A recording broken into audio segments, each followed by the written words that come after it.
मैं रेखा गुप्ता ईश्वर की शपथ लेती हूं कि मैं विधि द्वारा स्थापित भारत के संविधान के प्रति सच्ची श्रद्धा और निष्ठा रखूंगी। नमस्कार दोस्तों, रेखा गुप्ता दिल्ली की नई मुख्यमंत्री बन गई हैं और पार्टी के आलाकमान, विधायक दल सब ने उनके नाम पर मुहर लगा दी, जिसके बाद उनके मुख्यमंत्री बनने का रास्ता साफ हो गया। 8 तारीख को जब से दिल्ली विधानसभा चुनाव के नतीजे आए, उसके बाद से इस बात को लेकर अटकलों का बाजार गर्म था कि भाई कौन बनेगा मुख्यमंत्री, प्रवेश वर्मा बनेंगे कि विजेंद्र गुप्ता बनेंगे कि सतीश उपाध्याय बनेंगे या फिर रेखा गुप्ता बनेंगी। और हकीकत यह है कि पिछले कुछ सालों में बीजेपी का जो हम लोगों ने स्टाइल देखा था फंक्शनिंग का, उसमें क्या होता है कि जिन नामों के बारे में आप चर्चा और जिक्र उसका कर रहे होते हैं, अक्सर उस नाम के उलट कोई नया बिल्कुल ऐसा नाम जिसके बारे में कोई सोच भी नहीं रहा था वो मुख्यमंत्री बन जाता है। हमने मध्य प्रदेश में देखा, हमने राजस्थान में देखा, हमने बीच में हरियाणा में भी देखा था। तो ये सरप्राइज करने वाला जो हिसाब है बीजेपी का, ये पिछले कुछ सालों में जिस तरह से हमारे सामने आता रहा, उससे ऐसा लगा कि कहीं दिल्ली में भी तो ऐसा नहीं हो, क्योंकि रेखा गुप्ता के नाम की चर्चा, प्रवेश वर्मा के नाम की चर्चा, विजेंद्र गुप्ता के नाम की चर्चा, सतीश उपाध्याय के नाम की चर्चा और कुछ और नेता थे, उन सब के नाम की चर्चा पिछले इस दिनों में लगातार होती रही। तो कुछ जगहों पर लोगों ने यह भी कहा कि भाई 48 के 48 जो विधायक है, इसमें से किसी के नाम का भी आप पर्चा समझ लीजिए कि निकल सकता है, क्योंकि सरप्राइज अगर देना है तो कोई भी हो सकता है। बात भी सही थी, लेकिन ऐसा कुछ हुआ नहीं। रेखा गुप्ता, जिनके नाम को लेकर पिछले कुछ दिनों से लगातार चर्चा चल रही थी, वही दिल्ली की मुख्यमंत्री बनी। और सबसे बड़े जो दावेदार मेरी नजर में हैं, जो प्रवेश वर्मा मुझे लग रहे थे, वो मुख्यमंत्री नहीं बन पाए। तो मुख्यमंत्री क्यों नहीं बन पाए, उसके पीछे कई सारे फैक्टर, कई सारे रीजन है। लेकिन मुझे जो बात याद आई, वो बात मुझे याद आई उनके पिता की राजनीति, यानी साहिब सिंह वर्मा की राजनीति, और उनका जो राजनीतिक कह लीजिए कि किस्मत या राजनीतिक भविष्य या राजनीतिक प्रोग्रेशन। तो मुझे लगा कि कहीं ऐसा तो नहीं कि प्रवेश वर्मा की राजनीतिक किस्मत जो है अपने पिता साहिब सिंह वर्मा की तरह होने वाली है।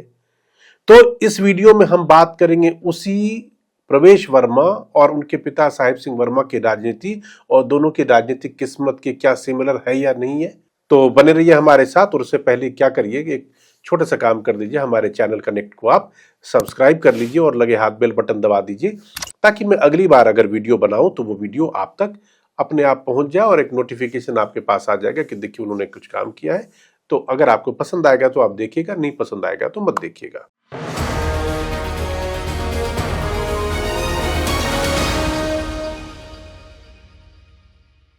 तो मैं बात कर रहा था साहिब सिंह वर्मा और प्रवेश वर्मा के राजनीतिक किस्मत की। तो इसके लिए अभी तो आपने देख लिया कि प्रवेश वर्मा दिल्ली के मुख्यमंत्री नहीं बने, और प्रवेश वर्मा का कद सरकार में आप कह सकते हैं कि दिल्ली सरकार में नंबर 2 का होने वाला है। कुछ ऐसी ही स्थिति आज से सालों पहले, जब 90 के दशक में 93, 94, 95, 96 में आप देखते जब बीजेपी सरकार में आई थी, तो ऐसा ही कुछ हाल उस टाइम पर भी बना था। हुआ क्या था, हमारे से बहुत सारे लोग ऐसे हैं जिनको उस वक्त की राजनीति मालूम नहीं होगी, तो इसीलिए पहले वो समझाता हूं कि साहिब सिंह वर्मा का जिक्र मैंने प्रवेश वर्मा के साथ किया क्यों है। दिल्ली में इलेक्शन हुए, बीजेपी की सरकार बनी, और जब सरकार बनने की नौबत आई तो हुआ यह कि मुख्यमंत्री कौन बनेगा। दिल्ली के 2 बड़े कद्दावर नेता, एक मदन लाल खुराना थे और उसी दौर में साहिब सिंह वर्मा थे।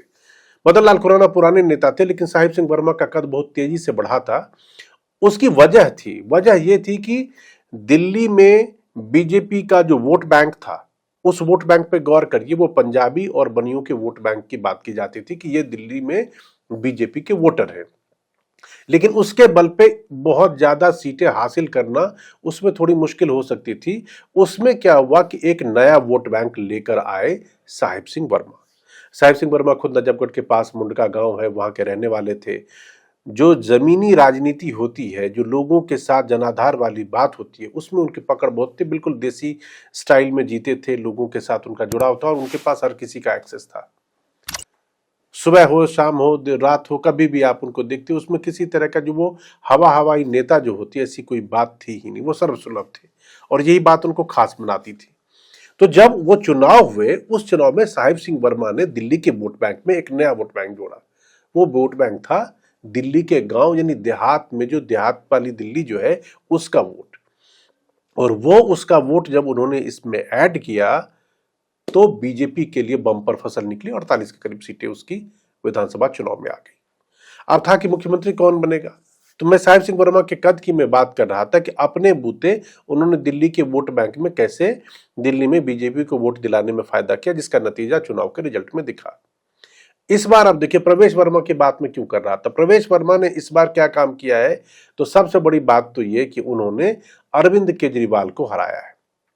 अरविंद केजरीवाल मतलब आम आदमी पार्टी का सबसे बड़ा चेहरा, उसको उन्होंने, अरविंद केजरीवाल जी को नई दिल्ली सीट पर हरा दिया वहां पर, इसीलिए उनकी चर्चा ज्यादा थी। उससे पहले क्या है कि जिस तरह से जमीनी स्तर पर वो नेता के तौर पर उनका लोगों के साथ जुड़ाव था जो पार्टी और संगठन में, तो इसीलिए ऐसा लग रहा था कि उनके आने से शायद बीजेपी को जो है और थोड़ी सी पकड़ मजबूत हो, मगर ऐसा नहीं हुआ। पार्टी के लोगों ने अपने हिसाब से सोचा होगा कि दिल्ली की राजनीति में बेहतर कैंडिडेट, बेहतर चुनाव किसका हो सकता है। रेखा गुप्ता महिला हैं, रेखा गुप्ता बहुत दिनों से संगठन में वैसे ही काम करती रही जैसे कि प्रवेश वर्मा करते रहे हैं, तो इसीलिए उनके नाम पर मुहर लगी है। तो वापस मैं लौटता हूं कहां, तो वही साहिब सिंह वर्मा और प्रवेश वर्मा की राजनीति पर। साहिब सिंह वर्मा मदन लाल खुराना के सामने टिक नहीं पाए। मदन लाल खुराना दिल्ली के सीएम बने और साहिब सिंह वर्मा नंबर 2 की हैसियत में उनकी सरकार में काम करते रहे। कुछ ऐसा ही हाल इस बार भी आप देखने वाले हैं, क्योंकि रेखा गुप्ता मुख्यमंत्री होंगी और प्रवेश वर्मा उनके डेप्यूटी के तौर पे काम करते दिखाई देंगे। अब सवाल क्या आता है, देखिए जब मदन लाल खुराना और साहिब सिंह वर्मा की जोड़ी 1 और 2 मिलकर काम करती थी, तो 2-2.5 साल के बाद जैन हवाला कांड हुआ। जैन हवाला कांड में मदन लाल खुराना जी का नाम उछला। नाम उछलने के बाद उस टाइम पर जो ऊपर के नीचे पार्टी के संगठन के जो अटल आडवाणी की जोड़ी थी, उन्होंने क्या किया, उन्होंने, आडवाणी जी ने इस्तीफा दिया था, तो उसके बाद मदन लाल खुराना जी को भी इस्तीफा देना पड़ गया। मदन लाल खुराना के बाद अब अगला सीएम कौन होगा, इस बात के लिए जब जद्दोजहद हुई तो सबको लग रहा था कि साहिब सिंह वर्मा आसानी से उनको बना दिया जाना चाहिए था, क्योंकि वो वैसे भी नंबर 2 की हैसियत में थे। लेकिन ऐसा हुआ नहीं। कहते हैं कि मदन लाल खुराना इस बात पे अड़ गए कि साहिब सिंह वर्मा को सीएम ना बनाया जाए। तमाम तरीके की जतन होने लगे और उस जतन का नतीजा ये हुआ कि कई नाम अचानक से बाहर आ गए। उसमें से एक नाम सुषमा स्वराज का था, एक नाम अरुण जेटली का था, एक नाम डॉक्टर हर्षवर्धन का था, जो बाद में केंद्र में हेल्थ मिनिस्टर भी बने मोदी जी के सरकार में। तो जब नामों की चर्चा होने लगी साहिब सिंह वर्मा से इतर, तो सुषमा स्वराज के नाम पर इस बात को लेकर थोड़ी सी आप कह सकते हैं कि आगे पीछे की बात हुई कि सुषमा जी अम्बाला से चुनाव लड़ती हैं, दिल्ली का मिजाज बहुत अच्छे से समझ नहीं पाएगी, जनता उनको कैसे एक्सेप्ट करेगी, ये सब तमाम बातें हुई। ये बात अलग है कि बाद में सुषमा जी थोड़े दिन के लिए ही, सिर्फ 50-52 दिन के लिए दिल्ली की सीएम बनी फायर फाइटिंग करने के लिए, वो वैसे पार्टी के किसी काम नहीं आया। तो सुषमा जी को उस टाइम पर उस आधार पे थोड़ा सा पीछे रह गई। अरुण जेटली के लिए कहा गया तो अरुण जेटली साहब ने कहा शायद ये कि उनको दिल्ली स्टेट वाली जो पॉलिटिक्स है उसमें उतनी दिलचस्पी नहीं थी, वो सेंटर में ही रहना चाहते थे। और हर्षवर्धन जी के लिए कहा गया, डॉक्टर हर्षवर्धन के बारे में, कि वो उम्र में कम है, अनुभव उनका कम है, तो इसीलिए उनके नाम को अभी छोड़ दिया जाए। लेकिन ये सब सारी चीजें आपको एक तरह से कह लीजिए सत्ता समीकरण चल ही रहा था। तो फिर क्या हुआ कि 23 फरवरी 1996 को एक बैठक होती है पार्टी की, और उस बैठक में 48 में से 31 विधायकों ने साहिब सिंह वर्मा के नाम पर रजामंदी दे दी। रायशुमारी जब हुई तब उसमें, अब उसके 2-3 दिन बाद यानी 26 फरवरी को साहिब सिंह वर्मा मुख्यमंत्री बना दिए जाते हैं। वो मुख्यमंत्री बन गए, उनके हाथ में मुख्यमंत्री की कमान, राज्य की कमान आ गई, और फिर उन्होंने 2-2.5 साल काम किया। आप ये कह सकते हैं कि सियासत में कई बार कुछ मुद्दे ऐसे उछल जाते हैं जिसका नेता को खुद भी अंदाजा नहीं होता कि वो कहां किस करवट लेने वाला है और विपक्ष उसको किस तरह भुनाने वाला है। तो साहिब सिंह वर्मा के साथ भी ऐसा ही हुआ कि 98 आते आते प्याज का मुद्दा अचानक से बहुत तेजी से गरमाया, और वो गरमाया इस कदर कि समझ लीजिए कि चारों तरफ प्याज ही प्याज और उसकी महंगाई की बात थी। और कांग्रेस ने इस मुद्दे को, उस टाइम पर शीला दीक्षित हुआ करती थी, शीला दीक्षित जी ने इस महंगाई के मुद्दे को लेकर जनता का दिल जीतने का काम किया। इसी बीच में साहिब सिंह वर्मा के मुंह से एक बार एक स्टेटमेंट भी आ गया, उन्होंने कह दिया कि भाई गरीब उतना प्याज खाता नहीं है। और ये सारी चीजों का लबोलुआब नतीजा ये था कि न चाहते हुए भी साहिब सिंह वर्मा जी को इस्तीफा देना पड़ गया। इस्तीफे की भी कहानी अपने आप में बहुत अजीबोगरीब है, किसी दिन सुनाऊंगा। उसमें हुआ ये कि जब वो इस्तीफा देकर जाने लगे, ऐसा मुख्यमंत्री आपने शायद ही देखा होगा, आप सुन भी नहीं सकते कि डीटीसी की बस में बैठ के अपना सारा सामान लिया और वापस अपने गांव मुंडका चले गए वो वहां से अपने मुख्यमंत्री आवास से। तो खैर जो भी हो, उनको राउंड 1 में साहेब सिंह वर्मा को मुख्यमंत्री नहीं बन पाए, वो पद नहीं मिल पाया। राउंड 2 में, यानी कि जब किसी वजह से मदन लाल खुराना का इस्तीफा हुआ, तब जाके उनको मुख्यमंत्री बनने का सौभाग्य प्राप्त हुआ। तब तक वो नंबर 2 की हैसियत में काम करते रहे। अब आइए प्रवेश वर्मा को देखिए। चर्चा थी, कद था, काम था, और केजरीवाल जैसे जायंट किलर को उन्होंने हराया भी, तो जायंट किलर साबित हुए। केजरीवाल जैसे बड़े नेता को उन्होंने हराया, और हराने के बाद जब नाम की चर्चा थी तो वो मुख्यमंत्री पद के लिए पार्टी की तरफ से चुने नहीं गए। अब नंबर 2 रहेंगे। तो मुझे तो ऐसा लगता है कि अभी तक जैसे जैसे है वो कुछ कुछ वैसा है जैसे उनके पिताजी की राजनीति चलती रही। अब आने वाले दिनों में हो सकता है कि रेखा गुप्ता जी 5 साल बीजेपी की यहाँ पर मुख्यमंत्री के तौर पे काम करेंगी, और क्या पता अगली बार जब राजनीति हो या किसी और तरह की अगर राजनीतिक डेवलपमेंट हो तो दिल्ली को कौन पूछे, दिल्ली सरकार किसी और जगह प्रवेश वर्मा जो है वो हो सकता है अपने पिता की तरह उनका कद राजनीतिक यहाँ पे होने रुकने के बाद जो आप उम्मीद करते हैं वो नहीं मिला तो भी आने वाले टाइम में उससे बेहतर और उससे बड़ा प्रोफाइल आपके पास सामने आता है और फिर आप उसके लिए काम करते हैं। वैसे राजनेता अपने भाव भंगिमा और चेहरे और बयानों से तो कभी अपने दिल की बात जाहिर करते नहीं। कल भी जब रेखा गुप्ता जी के नाम का अनाउंसमेंट हुआ और ये हुआ कि वो मुख्यमंत्री होंगी, तो उनके नाम का प्रस्ताव रखने वाले जो लोग थे उसमें प्रवेश वर्मा भी हैं, विजेंद्र गुप्ता भी थे, सतीश उपाध्याय भी थे। मतलब जिन लोगों को स्ट्रॉन्ग कंटेंडर माना जा रहा था उन्हीं से कहवाया गया कि भाई ये हमारे जो है अगली नेता होंगी, और रेखा जी दिल्ली की मुख्यमंत्री बन गई। लेकिन उनके चेहरे की भावभंगिमा अगर आप गौर से देखेंगे तो उसमें कहीं ना कहीं से टीस आपको नजर आएगी कि ये मैं भी बन सकता था। फिर उसके बाद जब वो गए तो कुछ जगहों पे रिपोर्ट भी आई कि थोड़ी मायूसी थी उनके घर के आसपास।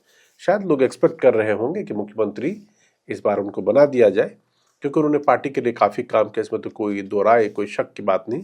लेकिन हकीकत यह है कि रेखा गुप्ता दिल्ली की मुख्यमंत्री बन गई हैं। दिल्ली वाले उम्मीद कर रहे हैं, देश भी उम्मीद कर रहा है, और बीजेपी भी अपनी तरफ से पूरी कोशिश करेगी कि उनके नेतृत्व में दिल्ली का विकास हो, दिल्ली का डेवलपमेंट हो, और जिन मुद्दों को लेकर केजरीवाल जी को लगातार घेरा जाता रहा वो काम ये पूरे करेंगी, चाहे वो जमुना की सफाई हो या फिर सड़कें हो या किसी और तरह के इंफ्रास्ट्रक्चर की बात हो, तो रेखा गुप्ता होगी।